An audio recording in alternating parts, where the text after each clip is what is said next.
already at the airport. I'm heading my way SHRM Annual Conference 2019. I'm really excited. This is my, I guess, fourth year of being here. These guys really put on a really good show about the latest trends, technologies, and what's really happening in the HR world. So I'm here for today and tomorrow. So this is my first time I'm doing a vlog.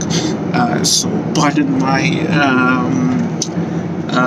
amateurish attempt, as you can see, but this is my attempt to give you some synopsis of what's going to happen in the next 2 days. Hopefully you're going to see some good action, some really good speakers, some interesting sessions, also a lot of vendors and partners who will showcase their stories, so I'm really looking forward to learning new. Also, we're going to have our blog squad there, lots of friends, industry connects, as always.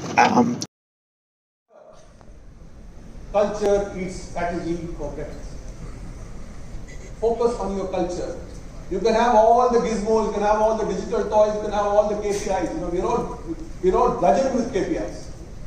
There's no problem in getting KPIs, but the fact of the matter is, if you don't build the culture in your organization, when the going is tough, you collapse. It's about innovation. It's not just about being an art. It can be a very powerful storytelling, medium. Your pictures, your photographs. Thinking to come up with the candidate persona, and that just helps to make your customize. You can hyper customize your outreach. You can use the right channels and the right content to get there. So stories and story structures to get their messages to be more concrete. And so what we'll do today for the next 50 minutes is set some foundations, give some examples, and then for a smaller group, we'll have a small room. I think it's only about 30 people, and see how you can do it yourself. So that'll be the workshop word. Outside, something changed inside, and the direction in my life changed. But interestingly, folks, the last 45 years have not been that easy. And when people see you today, you know what they say? Must be lucky. Must be.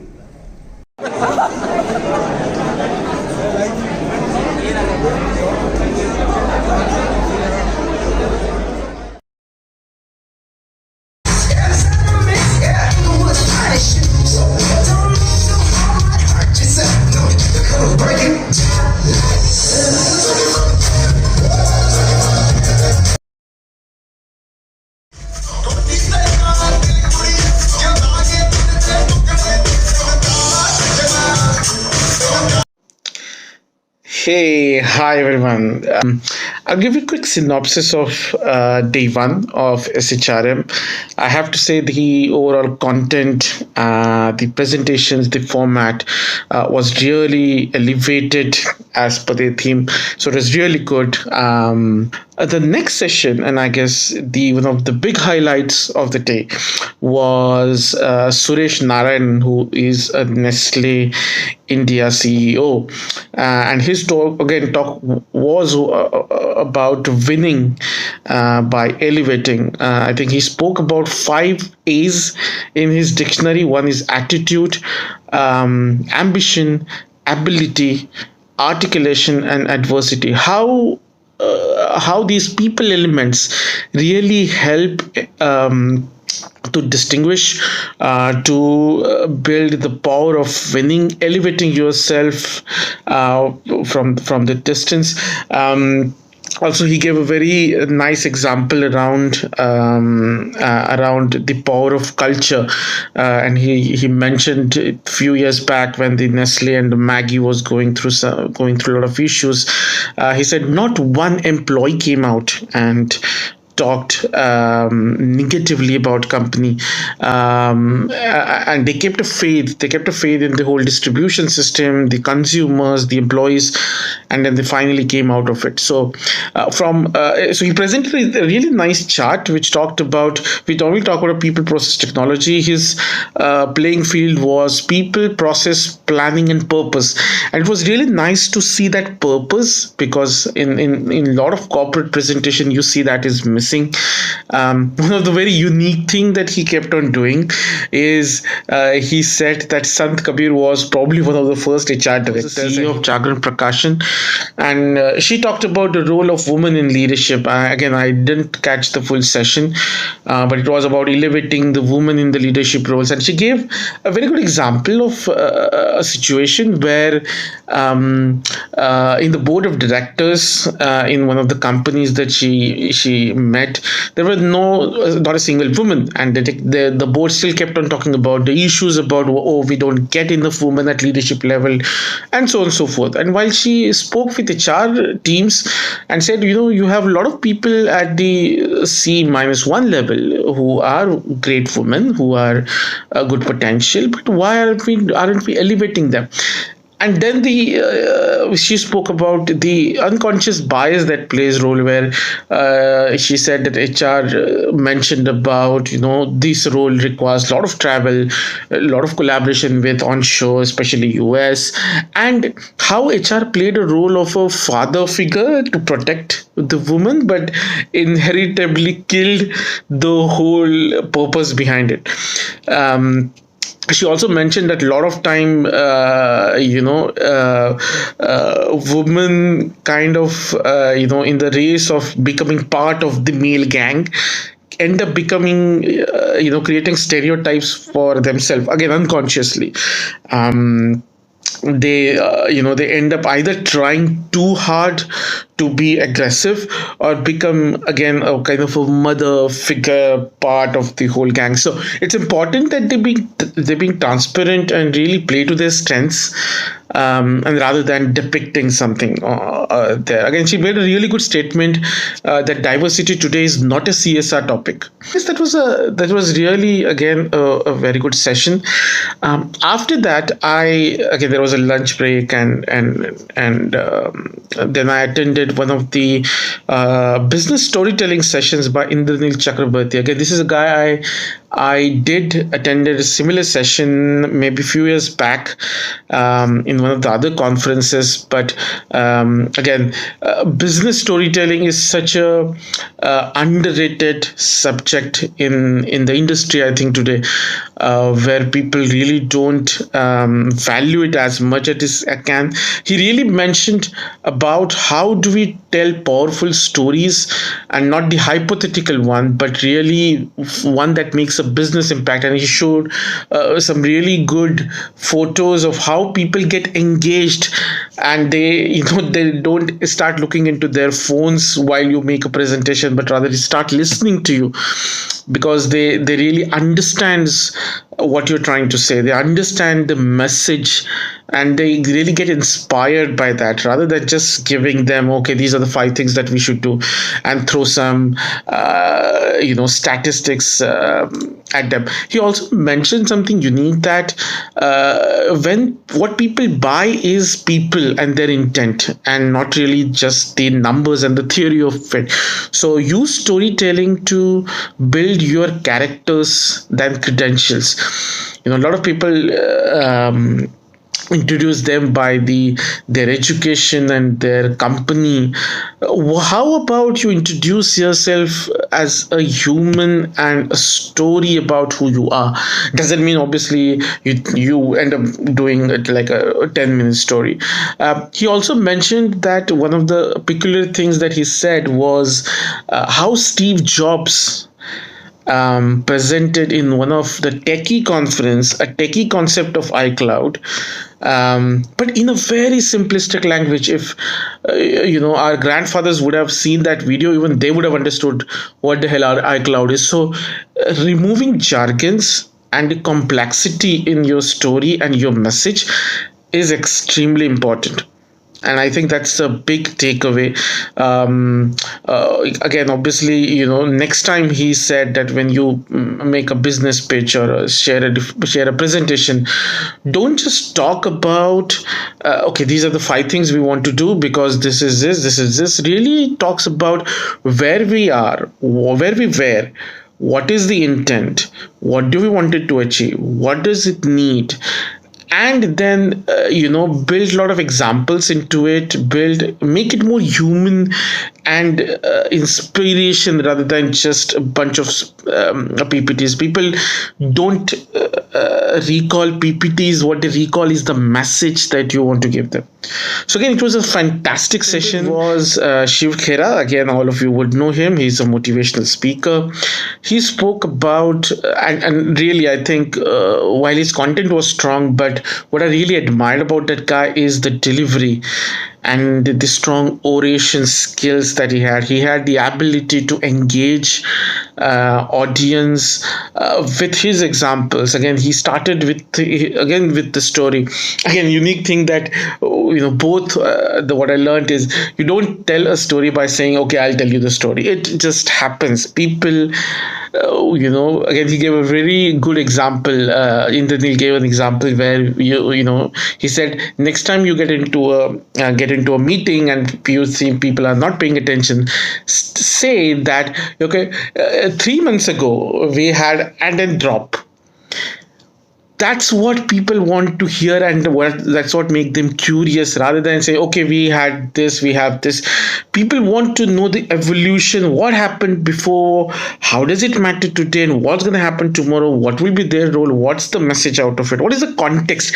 I think, again, that's one unique thing that he kept on saying, is what is the context. Again, coming back to Shiv Khera's talk, he spoke about having importance of physical, financial, emotional, mental, and spiritual strength. A lot of time we only look at the the physical and financial bit, but he also mentioned that in today's world, emotional strength is important. He gave his own example where he said, in my first two attempts in profession, he miserably failed. He couldn't earn. When he became an insurance agent, he wasn't able to sell a single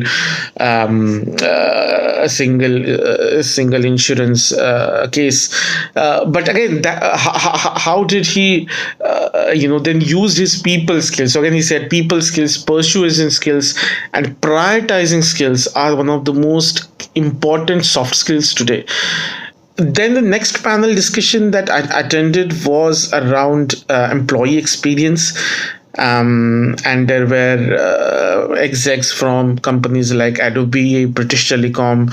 A couple of things that really caught my attention. One was, the Adobe seems to have some really good best practices around HR and candidates. So the HR leader from Adobe said that they have literally published all of their HR policies on their website. So even if you're not an employee, you can just go and scan through their employee policies and all the processes. So they start engaging the candidates even before they get into it and get more information.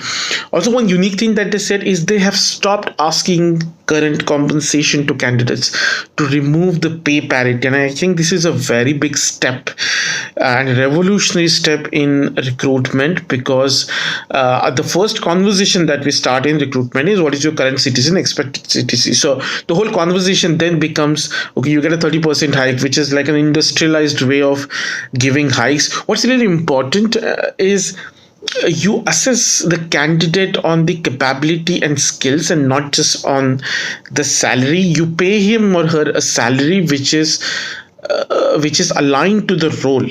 Now, again, this may work in both directions. Obviously, in some cases, you will have to give candidates much bigger hike. In some cases, you will have to rethink whether the candidate fits into the bracket. But the idea is to not let current salary become a norm or become a factor to which again British Telecom, the HR leaders said that they have selected the 11 young employees who are the employee leads who then sits with the exec board to provide the bottoms of feedback. I guess these were the few sessions. Obviously, after this, there was an award ceremony. Cyrus Sauka was there, and he really did an amazing show. Put up a show. Obviously, congratulations to all the winning teams and companies who won the SHRM award. There was some really good students from Chandigarh University who came and showed their talent. So overall, all in all, I guess again I've learned a lot, a lot of good takeaways. See you tomorrow.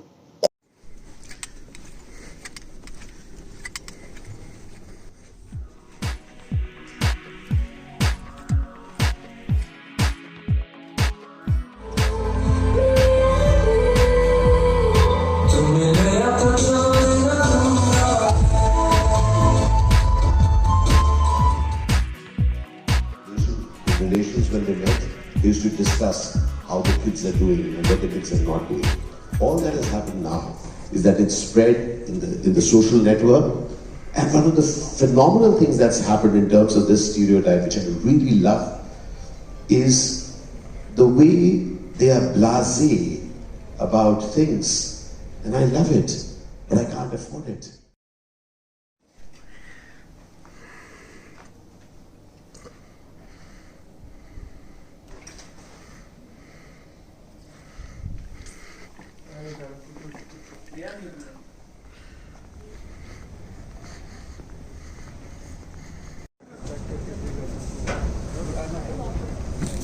Hey, hi all. I'm back to Pune now. I'm back at home after 2 days of really interesting SHRM IC 19.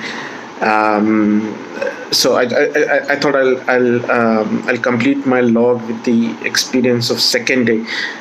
So on second day, the first really interesting session was around a fireside chat discussing the story of relentless determination. And I really have to say, hats off to SHRM to bring in the real success stories into the whole diversity and inclusion arena. People who are really doing some very different work onto this dais. So there were three speakers, Naveen Gulia, Manmohan Bhagat, and Nupu Jain.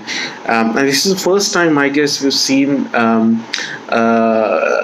the conversations around the diversity and inclusion topic going beyond gender. So Naveen Gulia, who was a differently abled person, had an amazing story of doing a really good social work and really relentlessly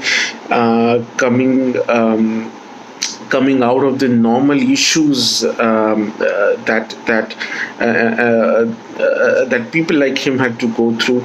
Also, he was very straightforward. I still echo one of his thoughts where he says that people normally like to find peace in their lives, and he said, I don't believe in that. The only time that I want to have peace is when I go back to my coffin, where I will rest in peace. Otherwise, I want to pursue my passion if life is not without passion. So that really stuck to my mind. Another very interesting gentleman called Manmohan Bhagat, who is the founder and chairman of Bhagat Global Group. This guy is 92 years old. He appeared in the one of the Harvard learning sessions for one of the exams or certification. And he said life begins at 70. I started thinking at 70 that I still have 20 more years to my life, and That really caught everyone's attention. I think, interestingly, in India, we don't really talk about, again, talking about the whole diversity and inclusion topic is about this generation. Diversity is about racial, gender, sexual orientation, as well as the age discrimination issue, right? So I think this is again the first time. Kudos to SHRM to bringing that topic on the dais, and he was very. It was a breath of fresh air, I have to say. Then there was a session for the network leader building collaborative enterprises. So again, led by Yash, Alok Tanda from GE, P. Dwarkanath from GSK, and David from SHRM. The whole topic was around today's leadership need to be a networked leadership and not just hierarchical or in the on departments. The topic here was again one interesting topic is today we do performance evaluation based on individual performance. A lot of examples and a lot of companies are now, obviously a lot of projects are coming where you have to work cross dimensions, different departments. So how do you relook at the performance management based on not just your performance, but also how have you worked with different people across the organization from different, the metrics side of things, and how you performed as a team from the master classes. Ashish Vidyarthi, who's a well-known Bollywood actor turned, I would say, a business consulting, into business consulting. He had an open session around theater of possibilities, removing bias, including life.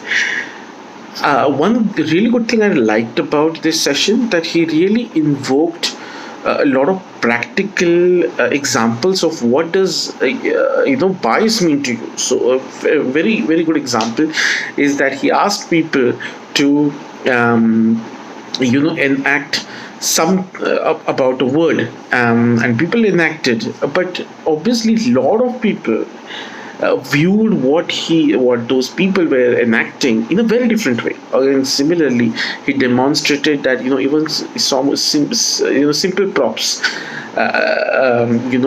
can be used in 100 different manners if you reimagine beyond the stereotypes. So again, I loved his masterclass.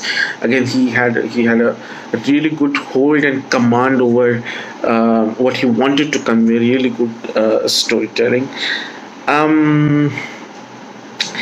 I guess after that there was a session for by Louis Gagnon, CEO of Total Brain, about the whole topic of mental wellness of your workers, of your talent. So he is a CEO of Total Brain, and he showed a very good example where 80% of people in any company do not end up using 100% of their brain power. There might be just 20% of them who do that. And the cost of not doing that is over $17,000 according to some survey. So again, it was an interesting thing that not too many organizations today, apart from just doing some typical sessions and yoga therapies and so on and so forth, are not taking this subject very engagingly. And I guess again he showed an app and the whole solution about how Total Brain works about it. But besides that, it was interesting. I have to say that the second day was relatively less engaging than the first day. First day was full of action. Say I missed a workshop by Indranil Chakrabarti where he carried on the same topic of the earlier day into a larger workshop for 2 hours. So maybe that would have been good. So the last session that I attended was SHRM's big debate. Are millennials overly stereotyped? And on the one side we had Shraddhanjali Rao from SAP, again, Ashish Vidyarthi. But on the other side, we have a really interesting millennial counterparts. So there was an Instagram influencer, Bani Nanda. There was someone from ONGC. Her name is Kavita, and Vivek, who's a founder of Millennial Mindset, and Adesh was there from Tata Communications as a CHRO, and Vivek Law moderated the session. Again, so the topic was, are we stereotyping millennials, CXO versus millennials? So interestingly, there was, I guess, both the parties in that debate agreed that there is a stereotype, which is again interesting, is because there was no denial that there was no stereotype. So yes, there is a stereotype, but again we saw very conflicting or different views from the both sides, where the Instagram influencer openly said that she will never hire anyone who's overage because they would not learn quickly. Again, if you ask me, isn't that again another stereotype? Um, uh, Again, there was a discussion around, there are enough stereotypes from a diversity perspective, with the whole discussion around millennials versus Gen X and baby boomers. Are we adding fuel into that stereotype? And are we building more divides? So I guess the discussion, if you ask me honestly, should be, how do we work together, or is it how we can leverage from each other's, draw from each other's strengths and weaknesses. Again, I somewhere felt the discussion was very one-sided. And yeah, there was interesting rebuttals and all, but again, compared to last couple of years debate, honestly I felt this was little one-sided. I mean, the last session of Lisa Ray, which I heard was really good, I could not attend because I had to head back to my flight that I had to catch. But overall it was interesting 2 days. Obviously met a lot of good people. Yeah, but it was a humongous, I guess, over 1,600 attendees, which was the highest and the largest. Someone did mention, say, Kumbh Mela of HR. So yes, it was really the large conference, and kudos to SHRM team, especially Achal, Bhumika, as well as Shruti, to putting together a great show. Again, all of my HR blogger friends and HR leaders, played their role and helped to get this session and get 2 days engaged. So yeah, I mean, that's all I wanted to share. Again, thank you so much, everyone. Hopefully you will like my blog. Again, this is a learning phase for me, so let me know whether you like it. What do you think? Again, I would welcome all the criticism, and which can always help me to improve. Share this blog with your HR recruitment friends, and yeah, let me know how you like it or not. Thank you so much, and have a nice day. Cheers.